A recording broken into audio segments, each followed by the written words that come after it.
So hi everyone, myself Aryan here. I'm from Dojima chain, work as a senior protocol developer. And today we have with us from Jumbo chain Sachin and from Evolve Madhav. If you guys can explain something about your what things are working on and their technology specifically. Thank you, Aryan and Madhav, for joining and arranging churn. Thank you very much. So my name is Sachin Kumar. I have 20 plus years of experience in IT, worked in multiple domains with multiple industries.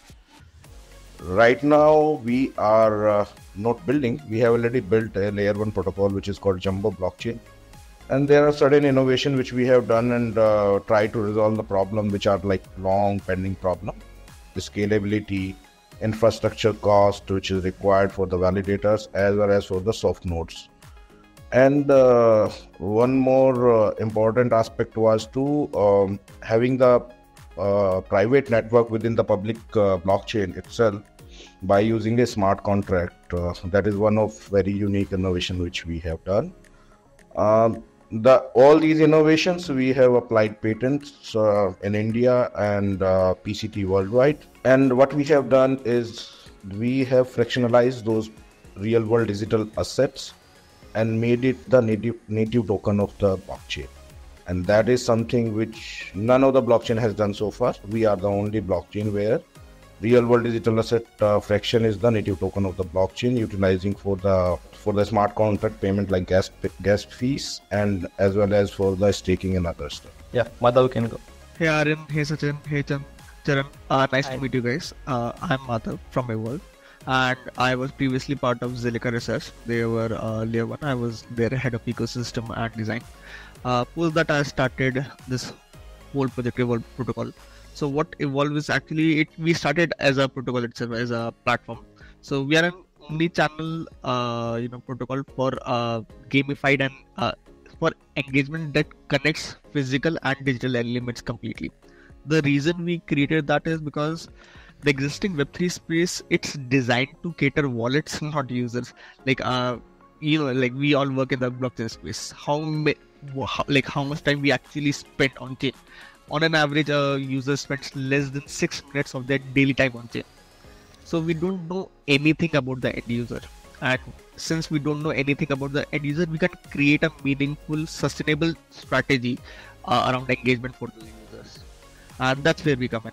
Okay, with our platform, we connect user identity and user touchpoints across different channels and give them a more kind of a sustainable engagement, allow brands to cater their audiences effectively. Apart, you say like at the moment people usually do airdrop farming and everything.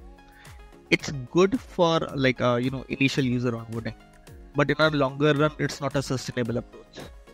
And if we want to stick users, if we want to hold users, we need to build solutions which are more sustainable. And on this protocol we have built our own platform, Evolve Studio, that works well with live events, music festivals, Web3 events, corporate events, and sporting events. It sounds very interesting. I'm looking forward to hearing from you again, more about it. So from that onwards, let's start from the questions. I will be asking first thing from Sachin. So Sachin, my first question is how do you think we can integrate smart contract with AI for real world assets, and what are the possibilities and vulnerabilities that can come up if we integrate smart contract with AI? See, integration of a smart contract with AI have limitless possibilities because there is no innovation done. People will start thinking in the direction to start using maybe Gen AI or other things with the smart contract. And one of the very useful use case which I see here is generation of a smart contract itself can be done through the AI with a very right way. Okay, so look at this. Tokenomics smart contract. The only change is the number of the total division of the tokenomics, like how much it will go to the marketing, how much it will go to for the DAO ecosystem, how much it will go. So there is a fractions which are divided, and there is a value associated with it, right? So the same thing, if we can define a predefined format, and AI will generate the automatic code according to the learning over a period of time. So that is one thing which I see a very useful use case, basically, where the integration of AI in smart contracts come into the play. Then the other thing is, like, every smart contract has to execute according to the predefined commands or predefined rules which are written out there.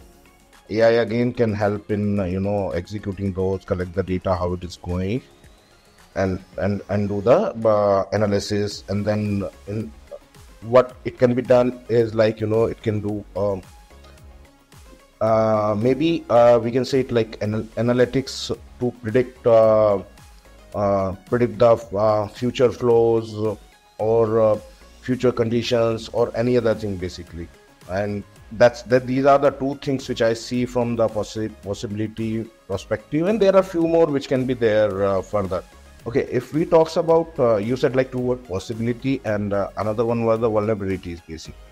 So that was the possibility I was talking about. And now look at this vulnerability. There are so many incidents which are happening all across the globe, right? Recent example is the Vegetax, right? So the smart contract has to be smart enough through the data driven and the data models, basically, which can be trained on the AI or AI model or machine learning or whatever data points are available, to make it more secure and make it more integrated into the system, basically.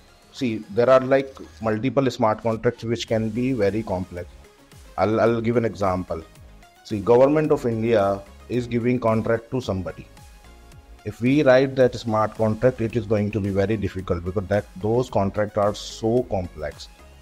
But if we have the AI model which can read, and there are models available in the market who read the contracts, identify the things and the main points, and convert those into a code, and which can be cross verified by an individual or expert in the smart contract writing, and can modify that code and implement.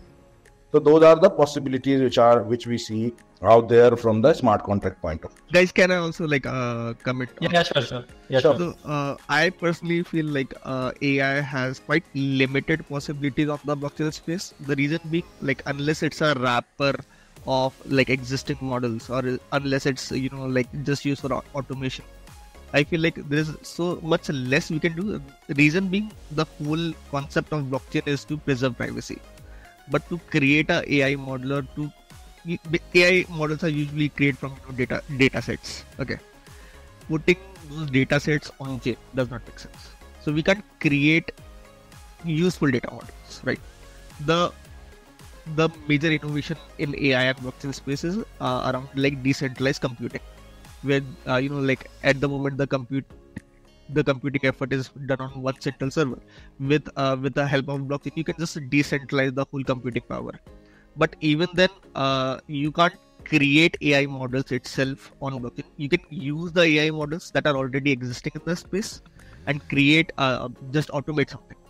Okay, but creating basically deeply integrating AI onto the blockchain level, it's quite tricky. I think a couple of companies are researching around FHE that allows you to compute on encrypted data, but they are I think they tried run like normal models, like linear models and regression models, but even though they're quite slow, I think it was taking 18 minutes to complete simple computation. So see, Madhav, I do not know how to say it, but the AI is basically to simplify the things, right? Yes, sir. When I have given the example to you for the smart contract, if we convert the government contract into the smart contract, that is very complex process. Yeah. And I myself know a company who is having a AI model, basically, which is reading the entire agreement in the banking sector plus regenerating the agreements again. Yes, sir. So you see, so they are doing that because they have that data. To create a proper secure AI model, you need to have that data, and they are running it off chain, right? Yeah. So So again, it will be off chain. It will be just deploying the smart contract. Yeah. Data, so it will be not a blockchain part. Will not be the part of the blockchain, but a solution on the top of the blockchain. The AI model will come, extract the data, create a code, and make it available. Yeah. Not Yeah. not a deployment part basically. Yeah. So if we want to do like it completely on chain, then I think we have to. Not right now, not possible. Not possible. In future, nobody knows. Yeah. Because we have a focus in building the complete model in blockchain and the AI basically completely. See, blockchain backend infrastructure and the code is so complex that I don't know if there are like more than 200 or 250 people all across the globe who understand that. It's a so complex structure. So if we are try to integrate something at that level, it is going to take a lot of time. Like generative AI, ChatGPT. Yeah. It was not today's plan. I think it was that model was started somewhere, I don't know in which year, and then they have taken so much of time to, collect that much of data. And even today, it's not a perfect data which comes out from there. The blockchain itself is a new technology. Yeah. What we can do is we can make it simple for the people's life. Reading say 400, 500 pages. Automation sort of things. Yeah. Yes, automation. That is what we are talking about. Not in the blockchain, basically. Yeah. So on the top of the blockchain. Yeah. So even right now, like what are the other, let's say, projects that are utilizing AI in the blockchain segment? So they're adding a more kind of simplicity layer using AI. That's all. Exactly. Basically, you get a wrapper over it, so you can get easily query from the outside. Yeah. It becomes easier. Yeah, so like I explained to you that we have the smart contract based private network setup. Yeah. So, but every organization has to have their own network. So they have to fill that data. So how we are simplifying, we are building a model which will be trained. Whatever data will fill, accordingly it will create a public smart contract which will create the executable file sent to the different stakeholders in that private network. So AI utilizing at that point of time, not doing the other stuff is. Basically, not on-chain, mostly it will be off-chain, and then it can combine the on-chain capabilities through blockchains. If we will authorize AI model to, deploy the smart contract, then it can deploy.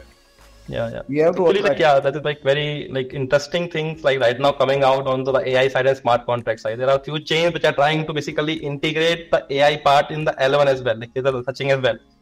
So that is like very interesting thing that will be coming on to the future. I think both of you raised like very good points, like what are the futures and could be possibilities. Right now, at least, all of the things are on wrapper sides. But in future, might be everything can be on chain. Who knows? No knows. Yeah, that's very interesting. So next question I have for Madhav specifically, and you can pitch in Sachin if you want to. The thing was I wanted to understand how do you plan to basically smart contract plan to make UX more accessible for daily use? If you look at right now, smart contracts are very, as Sachin mentioned, they're very complex. Yeah. For daily purpose, it's very difficult to understand. Suppose I am not technical person, it will be very difficult for me to understand how to go to networks and all these things. So what is the way to make it UX so accessible that it can be used by daily purpose? Abstract blockchain completely. It's as simple as that. If you even keeping one single blockchain element, it's complex. You see, as I told you, in the start itself, the whole blockchain UX is designed to cater wallets, not users, right? So as long as we are, catering wallets, there will be always a layer of complexity, and we need to abstract that as much as possible. We need to abstract the UI elements. We need to abstract all the technical elements. You see, the problem with this is we see smart contracts as the base. No, it's just a technology, right? How we are abstracting other technological elements. We don't say, okay, this application is being deployed on AWS or any other cloud, right? These are abstracted things, and that's how an application should be. Unless it's abstracted, unless it's just completely hide all the technological elements, whether on chain, whether off chain, it's not created for masses. I have an understanding here actually. See, look at this. We have the maximum user who are the Web2 users. Yes. Right? They use simple things. Their one Google account can be access anything basically, or create any data for them, create any application for them, or they can join any application. The right now complexity is the wallet basically. Yeah. I have to download the wallet, integrate with the Chrome or in mobile, and then log in, and then I need to keep that private key very safe. And then but there is in MetaMask there is a 12 character sequence which has to be there. these are the complexity, and that's why the adaptability is a problem. We have 4 enterprise use cases, and we are selling those enterprise use cases blockchain software as a service to the enterprises, and which is we are getting a bigger market basically from by using those. But what we have done, we have built a layer on the top of that, and the wallet is in the background, right, to do the business. They have a very simple way to see what they were seeing. It is just a remodified version.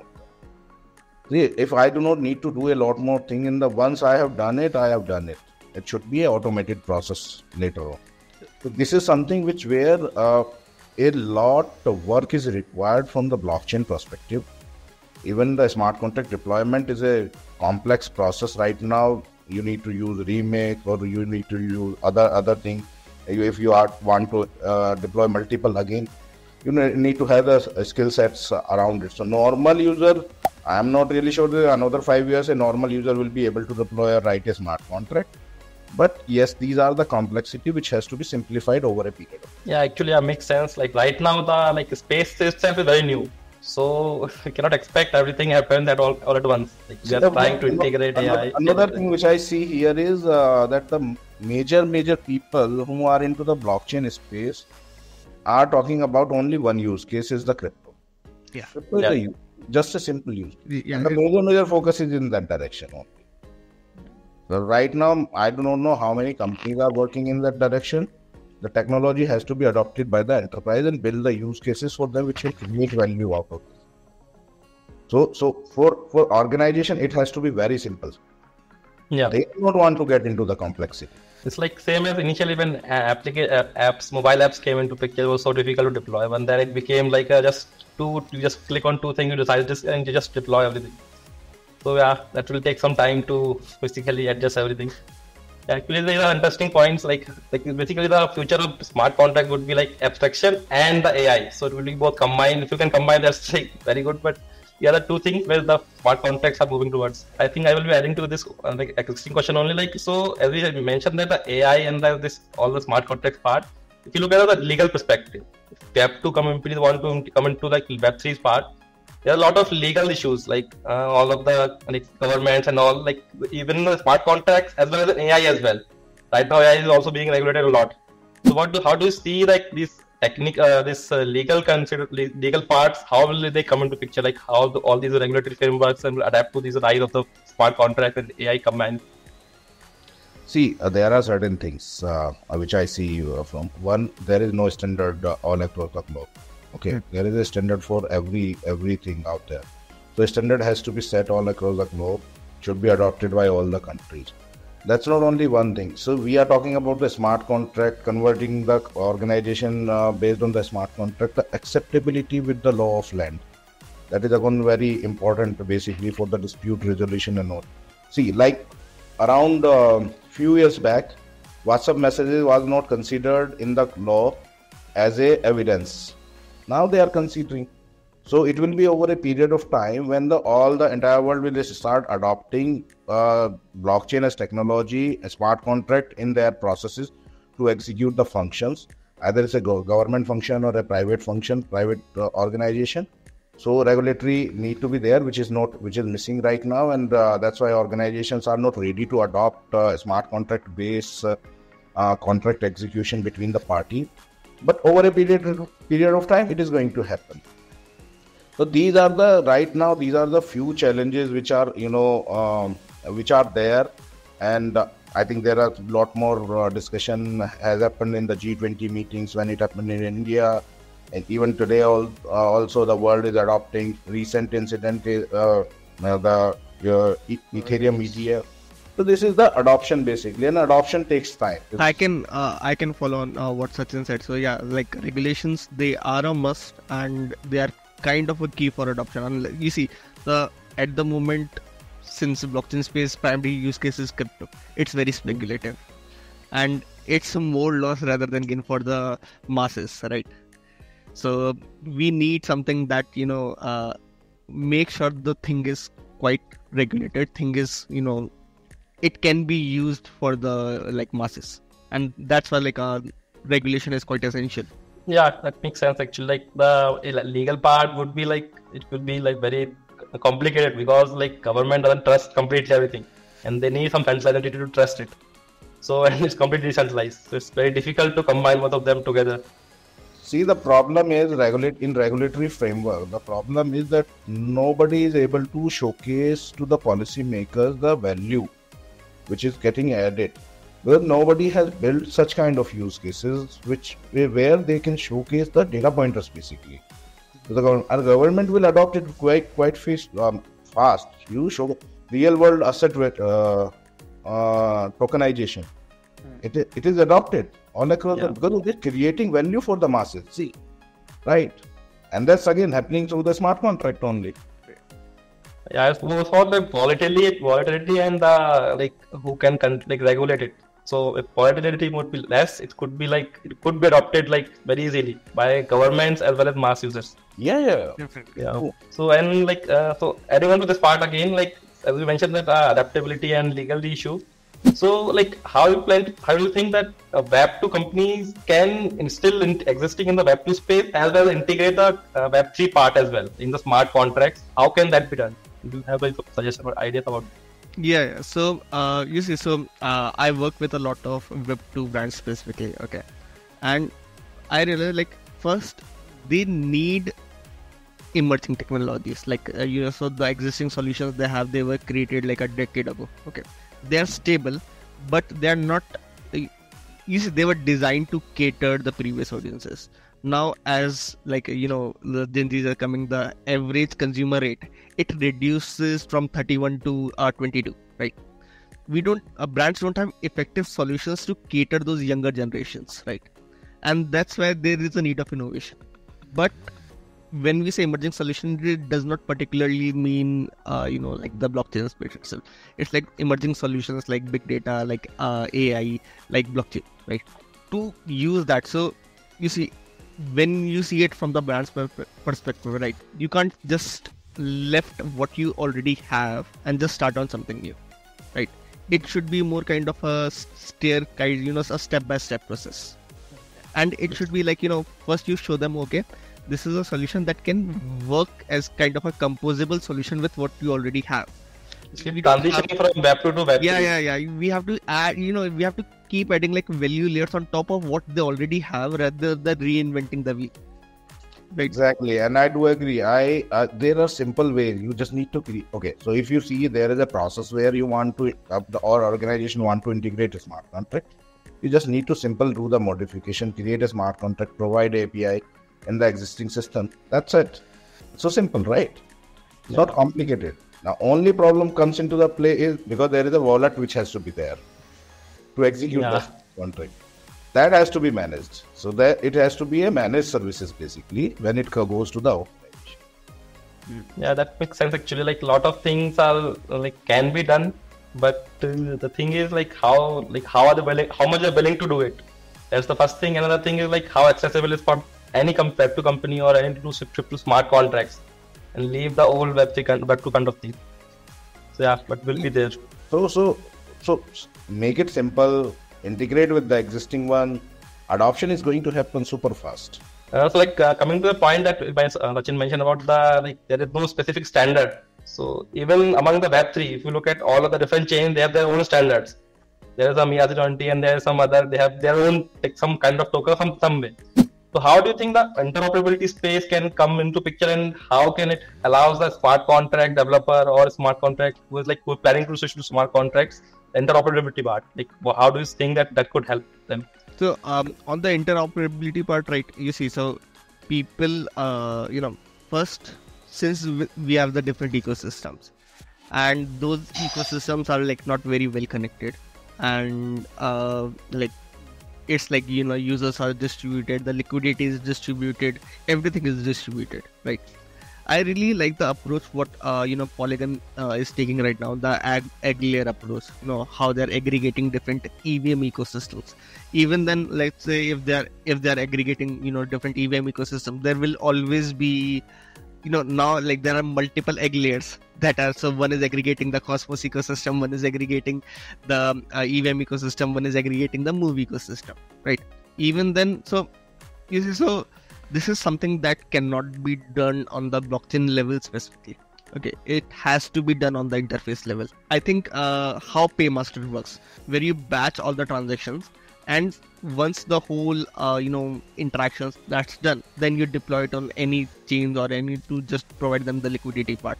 So that's the thing. Like you can't really solve this on the interoperability side, not with the bridges and everything. Even if we use bridges, it's like slow, like really slow. It takes like 15 minutes to transfer an asset from one chain to another, right? So it has to be done on the interface level. Shall I suggest something? Interoperability is an issue. We understand that. But look at this. There is a UPI, which is cross-bank. Right? How much time it takes? Negligible. Exactly. You just need to change the perspective, start thinking in an innovative way, and you can build a solution. See, I have a very clear-cut fundamental in my life. If you can think some idea, then there is a 99.9% possibility that you can convert that idea into a good solution. Yeah. And we see a lot more things around us, right? You need to provide something basically like UPI, in the blockchain ecosystem. Yeah. Whatever compatibility they have, either it's EVM or Solana ecosystem or whatever ecosystem is there, should be the cross quick scan and then done. Yeah. And I think that makes sense, Madhav, no? Yeah, but issue with this is sir कि जैसे UPI वाली चीजें they take part in one ecosystem. Like if it's an EVM ecosystem, so you see Ethereum Foundation can be the UPI, right? If it's like Move ecosystem, one of the Move giants can be the thing is the ecosystems are itself like not interoperable. Let me ask a question to you now. So you are saying the banking system in India is able to use UPI because they are controlled by RBI, right? Yeah. RBI They have a common backend. RBI is the middle, but there are few more countries who are adopting UPI. Yes. And cross-country UPI is also a possibility. Yeah. That's something you see. So that's also something set by NPCI, right? So that's one entity that's setting those things, right? Exactly. So there should be a simple smart contract between all the chains deployed. Basically, our idea would be the common layer which can communicate all the layers. I feel like it's really hard to achieve. Like I think it will be. That's what I said. See, simplicity, thinking, and making things simple is just a thought.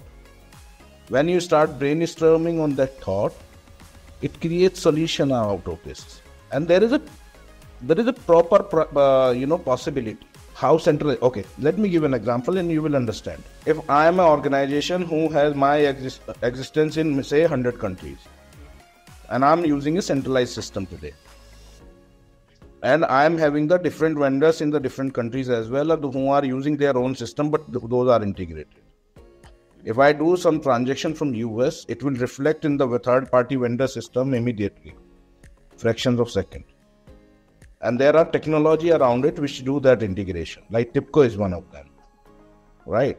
And there are so many middlewares out there, right? Who can integrate. We just need a middleware basically who can integrate all the blockchains. Actually, like at Dojima right now, we are doing the same thing. Like we have a omni-chain layer which connects all of the ecosystem towards one chain. So that is like omni-chain layer. So that is like our goal only, like to build that interoperability ecosystem. Exactly. So there is a just think from that perspective, think in a simple way, you will be able to find a solution. See, if you cannot think a problem, you cannot find a solution. If you can draft your problem clearly articulate it, what are the problems? I'll tell you the problems. Problems are the different consensus mechanism in different blockchains. Yeah. That is the problem. The time it takes to settle on both sides is that. Exactly. Is defined by their consensus only. So that is like there will be a parent consensus basically. And that parent consensus should have the consideration of all the consensus which are available right now.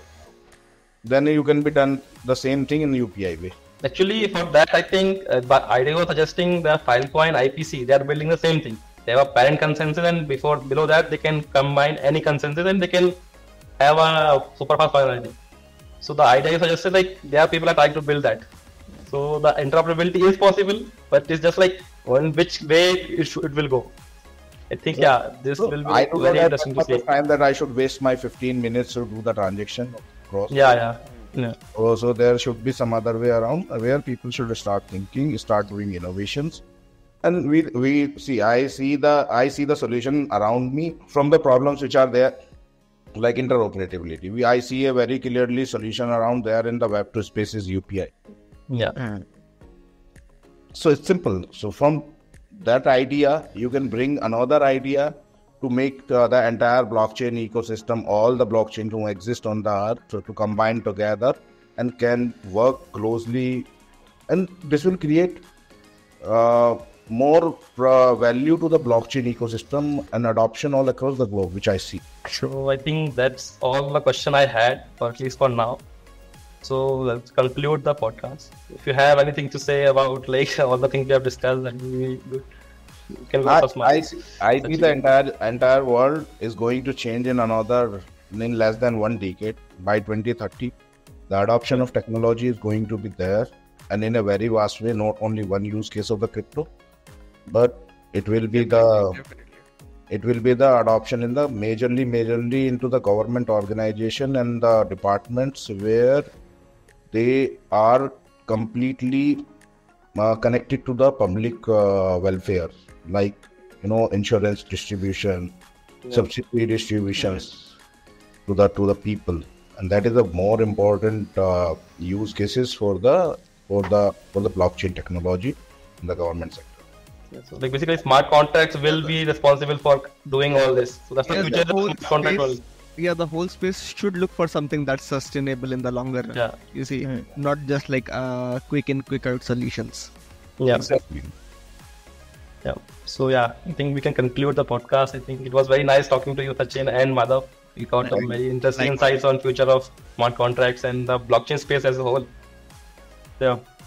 Likewise, Aryan. Thank you so much for your time. Aryan, thank you, Charan, Aryan, Madhav. Thank you. Pleasure to connect you with you guys.